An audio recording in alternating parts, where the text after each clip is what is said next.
ओम नमो नारायण। हम अब रंभा एकादशी के बारे में जानेंगे। हर साल कार्तिक महीने में रमा एकादशी मनाई जाती है। इसे रंभा एकादशी भी कहा जाता है। यह पर्व कार्तिक माह में कृष्ण पक्ष की 10वीं तिथि के अगले दिन मनाया जाता है। इस दिन भगवान विष्णु और माँ लक्ष्मी की पूजा की जाती है। इस शुभ अवसर पर दुर्लभ इंद्र योग का निर्माण हो रहा है। इस योग में भगवान विष्णु की पूजा करने से हर मनोकामना पूरी होती है। सनातन धर्म में एकादशी तिथि जगत के पालनहार भगवान विष्णु को समर्पित है। रमा एकादशी बहुत पवित्र एकादशी मानी जाती है। इस महीने में रमा और देवउठनी एकादशी मनाई जाती है। तो कार्तिक माह के एकादशी का महत्व अपने आप में ही बहुत अधिक है। वहीं प्रतिदिन भगवान विष्णु संग तुलसी माता की पूजा की जाती है। कार्तिक मास में जगत के पालनहार भगवान विष्णु योग निद्रा से जागृत होते हैं। इस शुभ अवसर पर देवउठनी एकादशी मनाई जाती है। इससे पूर्व कार्तिक माह के कृष्ण पक्ष की 10वीं तिथि के अगले दिन रमा एकादशी मनाई जाती है। इस दिन भगवान विष्णु की विधि विधान से पूजा होती है। शुभ मुहूर्त के विषय में अब हम जानते हैं। वैदिक पंचांग के अनुसार कार्तिक माह के कृष्ण पक्ष की एकादशी तिथि 27 अक्टूबर को सुबह 5:23 पर शुरू हुई है और 28 अक्टूबर को सुबह 7:50 पर समाप्त होगी। वैष्णव समाज की अनुयायी 28 अक्टूबर को रमा एकादशी मनाएंगे। अतः सामान्य जन 28 अक्टूबर को रमा एकादशी मना सकते हैं। वहीं 29 अक्टूबर को सुबह 6:31 पर लेकर 8:44 के मध्य साधक पारण कर सकते हैं। इसके लिए आप स्थानीय पंचांग का सहारा ले सकते हैं। अर्थात आप ये जान लीजिए कि 6:30 बजे सुबह से लेकर सुबह 8:30 तक आप आराम से पारण कर सकते हैं। सनातन धर्म में एकादशी पर्व का विशेष महत्व है। इस शुभ अवसर पर मंदिरों में विशेष पूजा का आयोजन किया जाता है। साथ ही भजन कीर्तन किया जाता है। एकादशी तिथि पर भगवान विष्णु की पूजा करने से साधक को अमोघ फल की प्राप्ति होती है। साथ ही जीवन में व्याप्त सभी प्रकार के दुख एवं संकट दूर हो जाते हैं। कार्तिक मास के कृष्ण पक्ष की एकादशी तिथि को ब्रह्म बेला में उठें। इसके बाद नित्य कर्मों से निवृत्त होने के बाद स्नान ध्यान करें। अब आचमन कर पीले रंग का वस्त्र धारण करें और सूर्य देव को जल का अर्घ्य दें। अब पंचोपचार कर विधिवत भगवान विष्णु की पूजा करें। इस समय भगवान विष्णु को पीले रंग का फूल और फल अर्पित करें। साथ ही विष्णु चालीसा का पाठ करें। अंत में आरती अर्चना करें। तो भक्तजनों, यही थी विधि एकादशी में भगवान विष्णु की पूजा करने की। अब हम भगवान विष्णु की पावन कथा सुनते हैं रमा एकादशी की। धर्मराज युधिष्ठिर कहने लगे कि हे भगवान, कार्तिक कृष्ण एकादशी का क्या नाम है, इसकी विधि क्या है, इसके करने से क्या फल मिलता है, सो आप विस्तार पूर्वक बताइए। भगवान श्री कृष्ण बोले कि कार्तिक कृष्ण पक्ष की एकादशी का नाम रमा है। ये बड़े बड़े पापों का नाश करने वाली है। इसका महात्म्य मैं तुमसे कहता हूँ, ध्यान पूर्वक सुनो। हे राजन, प्राचीन काल में मुचकुंद नाम का एक राजा था। उसकी इंद्र के साथ मित्रता थी और साथ ही यम, कुबेर, वरुण और विभीषण भी उसके मित्र थे। यह राजा बड़ा धर्मात्मा, विष्णु भक्त और न्याय के साथ राज करता था। उस राजा की एक कन्या थी जिसका नाम चंद्रभागा था। उस कन्या का विवाह चंद्रसेन के पुत्र शोभन के साथ हुआ था। एक समय शोभन ससुराल आया। उन्हीं दिनों जल्दी ही पुण्यदायिनी एकादशी रमा भी आने वाली थी। जब व्रत का दिन समीप आ गया तो चंद्रभागा के मन में अत्यंत सोच उत्पन्न हुआ कि मेरे पति अत्यंत दुर्बल हैं और मेरे पिता की आज्ञा अति कठोर है। 10वीं को राजा ने ढोल बजवाकर सारे राज्य में यह घोषणा करवा दी कि एकादशी को भोजन नहीं करना चाहिए। ढोल की घोषणा सुनते ही शोभन को अत्यंत चिंता हुई और अपनी पत्नी से कहा कि हे प्रिय, अब क्या करना चाहिए? मैं किसी प्रकार भी भूख सहन नहीं कर सकूँगा। ऐसा उपाय बतलाओ कि जिससे मेरे प्राण बच सकें, अन्यथा मेरे प्राण अवश्य चले जाएंगे। चंद्रभागा कहने लगी कि हे स्वामी, मेरे पिता के राज में एकादशी के दिन कोई भी भोजन नहीं करता।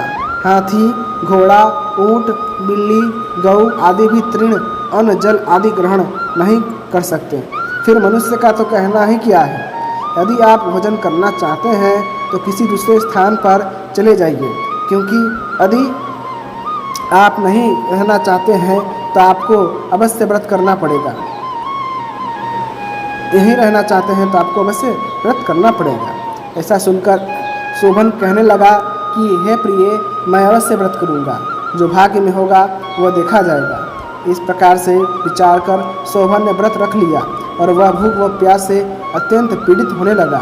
जब सूर्य नारायण अस्त हो गए और रात्रि को जागरण का समय आया, जो वैष्णवों को अत्यंत हर्ष देने वाला था, परंतु शोभन के लिए अत्यंत दुखदायी हुआ। प्रातः काल होते शोभन के प्राण निकल गए। तब राजा ने सुगंधित काष्ठ से उसका दाह संस्कार करवाया, परंतु चंद्रभागा ने अपने पिता की आज्ञा से अपने शरीर को दग्ध नहीं किया और शोभन की अंत्येष्टि की क्रिया के बाद अपने पिता के घर में ही रहने लगी। रमा एकादशी के प्रभाव से शोभन को मंदराचल पर्वत पर धन धान्य से युक्त तथा शत्रुओं से रहित एक सुंदर देवपुर प्राप्त हुआ। वह अत्यंत सुंदर रत्न और वैदुरण्य मणि जटित स्वर्ण के खंभों पर निर्मित अनेक प्रकार की स्फटिक मणियों से सुशोभित भवन में बहुमूल्य वस्त्राभूषणों तथा छत्र व चंवर से विभूषित गंधर्व और अप्सराओं से युक्त सिंहासन पर आरूढ़ ऐसा शोभायमान होता था मानो दूसरा इंद्र विराजमान हो। एक समय मुचकुंद नगर में रहने वाले एक सोम शर्मा नामक ब्राह्मण तीर्थ यात्रा करता हुआ घूमता घामता उधर जा निकला और उसने शोभन को पहचान कर कि यह तो राजा का जमाई शोभन है, उसके निकट गया। शोभन भी उसे पहचान कर अपने आसन से उठाकर उसके पास आया और प्रणामादि करके कुशल प्रश्न किया। ब्राह्मण ने कहा कि राजा मुचकुंद और आपकी पत्नी कुशल से है, नगर में भी सब प्रकार से कुशल है, परंतु हे राजन, हमें आश्चर्य हो रहा है कि आप अपना वृत्तांत कहिए कि ऐसा सुंदर नगर जो न कभी देखा न सुना आपको कैसे प्राप्त हुआ। तब शोभन बोला कि कार्तिक कृष्ण की रमा एकादशी का व्रत करने से मुझे यह नगर प्राप्त हुआ, परंतु यह अस्थिर है। यह स्थिर हो जाए ऐसा उपाय कीजिए। ब्राह्मण कहने लगा कि हे राजन, यह स्थिर क्यों नहीं है और कैसे स्थिर हो सकता है, आप बताइए, फिर मैं असमेव यह अवह उपाय करूँगा। मेरी इस बात को आप मिथ्या न समझिए। शोभन ने कहा कि मैंने इस व्रत को श्रद्धा रहित होकर किया है, अतः यह सब कुछ अस्थिर है। यदि आप मुचकुंद की कन्या चंद्रभागा को यह सब वृत्तांत कहें तो यह स्थिर हो सकता है। ऐसा सुनकर उस श्रेष्ठ ब्राह्मण ने अपने नगर लौटकर चंद्रभागा से सब वृत्तांत कह सुनाया। ब्राह्मण के वचन सुनकर चंद्रभागा बड़ी प्रसन्नता से ब्राह्मण से कहने लगी कि हे ब्राह्मण, यह सब बातें आपने प्रत्यक्ष देखी है या स्वप्न की बातें कर रहे हैं। ब्राह्मण कहने लगा कि हे पुत्री, मैंने महावन में तुम्हारे पति को प्रत्यक्ष देखा है, साथ ही किसी से विजय न हो ऐसा देवताओं के नगर के समान उनका नगर भी देखा है। उन्होंने यह भी कहा कि यह स्थिर नहीं है, इस प्रकार वह स्थिर रह सके सो उपाय करना चाहिए। चंद्रभागा कहने लगी, हे विप्र, तुम मुझे वहाँ ले चलो, मुझे पतिदेव के दर्शन की तीव्र लालसा है। मैं अपने किए हुए पुण्य से उस नगर को स्थिर बना दूंगी। आप ऐसा कार्य कीजिए जिससे उनका का हमारा संयोग हो, क्योंकि वियोगी को मिला देने महान पुण्य है। सोम शर्मा यह बात सुनकर चंद्रभागा को लेकर मंदराचल पर्वत के समीप वामदेव ऋषि के आश्रम पर गया। वामदेव जी ने सारी बात सुनकर वेद मंत्रों के उच्चारण से चंद्रभागा का अभिषेक कर दिया। तब ऋषि के मंत्र के प्रभाव और एकादशी के व्रत से चंद्रभागा का शरीर दिव्य हो गया और वह दिव्य गति को प्राप्त हुई। इसके बाद बड़ी प्रसन्नता के साथ अपने पति के निकट गई। अपने प्रिय पत्नी को आते देखकर शोभन अति प्रसन्न हुआ और उसे बुलाकर अपनी बाईं तरफ बिठा लिया। चंद्रभागा कहने लगी, हे प्राणनाथ, आप मेरे पुण्य को ग्रहण कीजिए। अपने पिता के घर जब मैं 8 वर्ष की थी तब से विधि पूर्वक एकादशी व्रत को श्रद्धापूर्वक करती आ रही हूँ। इस पुण्य के प्रताप से आपका यह नगर स्थिर हो जाएगा तथा समस्त कर्मों से युक्त होकर प्रलय के अंत तक रहेगा। इस प्रकार चंद्रभागा ने दिव्य आभूषणों और वस्त्रों से सुसज्जित होकर अपने पति के साथ आनंद पूर्वक रहने लगी। हे राजन, यह मैंने रमा एकादशी का महात्म्य कहा है।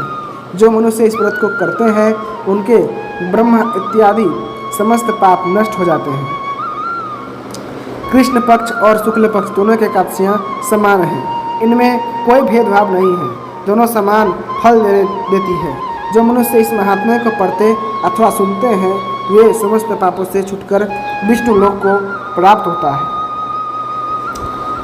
अतः श्री रंभा एकादशी महात्म्यमः संपूर्णम, इसी के साथ श्री रमा एकादशी का महात्म्य पूरा हुआ। अब हम भगवती तुलसी की स्तुति सुनते हैं। नमो नमो तुलसी महारानी, नमो नमो हरि की पटरानी, जाको दरस परस अघना से, महिमा वेद पुराण बखानी, शाखा पत्र मंजरी कोमल, श्रीपति चरण कमल लपटानी, धन्य आप ऐसो व्रत किन्हो, शालिग्राम के शिष चढ़ानी, 56 भोग धरे हरि आगे, तुलसी बीन प्रभु एक ना मानी, प्रेम प्रीत करि हरि बस किन्ने, सांवरी सूरत हृदय समानी, मीरा के प्रभु गिरधर नागर, भक्ति दान दीजे महारानी, नमो नमो तुलसी महारानी, नमो नमो हरि की पटरानी। अब हम भगवती तुलसी की स्तोत्र सुनेंगे।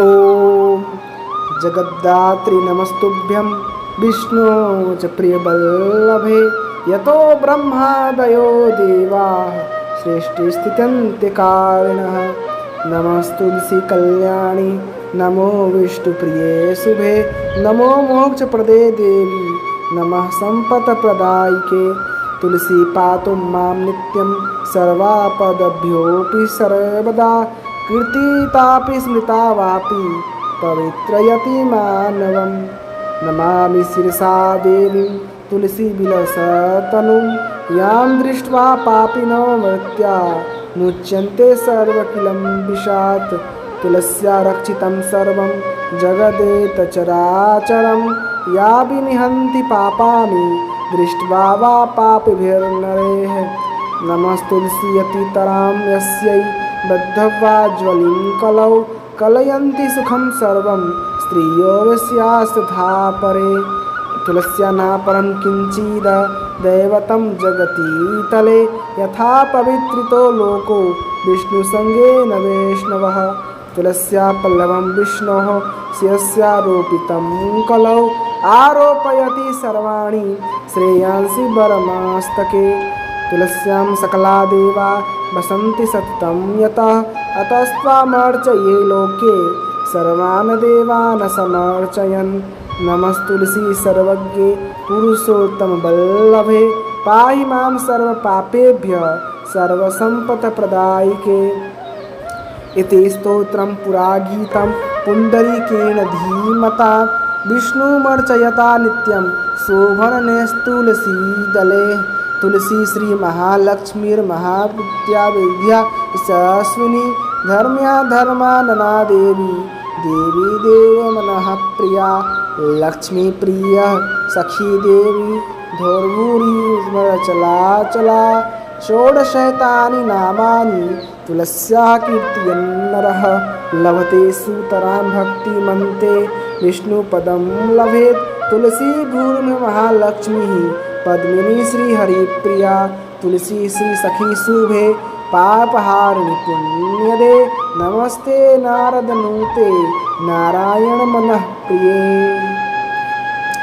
अब हम इस तुलसी स्तोत्र के हिंदी अर्थ को जानते हैं। ओम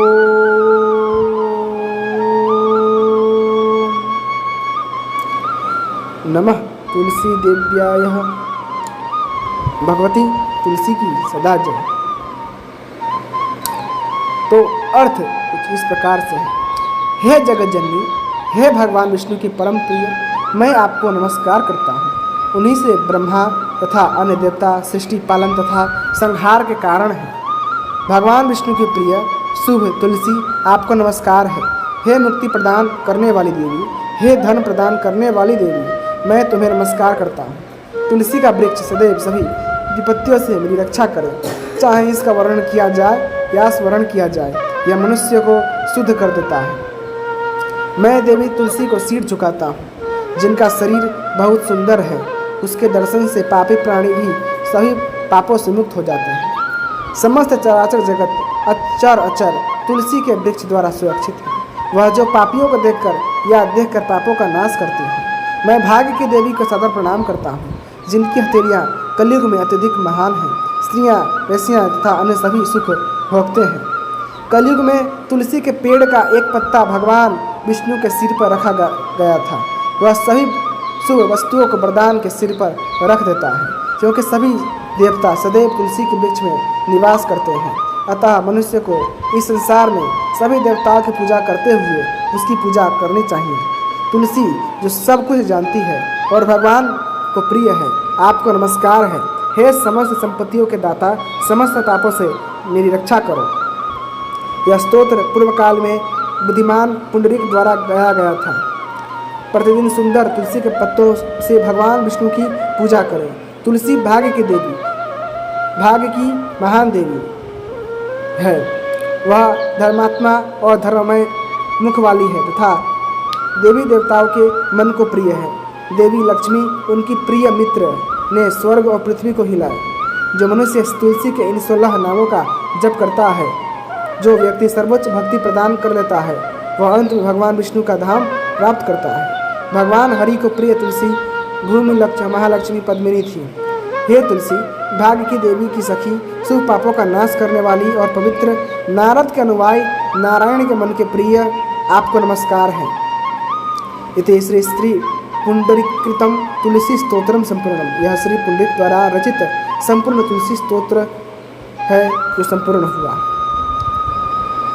यदि आपको भगवान श्री हरि विष्णु की यह कार्तिक मास की दिव्य कथाएं पसंद आती हैं, भगवती तुलसी के स्तोत्र पसंद आते हैं, तो कृपा करके वीडियो को लाइक करें, चैनल को सब्सक्राइब करें और अपने दोस्तों के साथ इसे अवश्य शेयर कीजिएगा। धन्यवाद। जय श्रीमन्नारायण, जय भगवती तुलसी।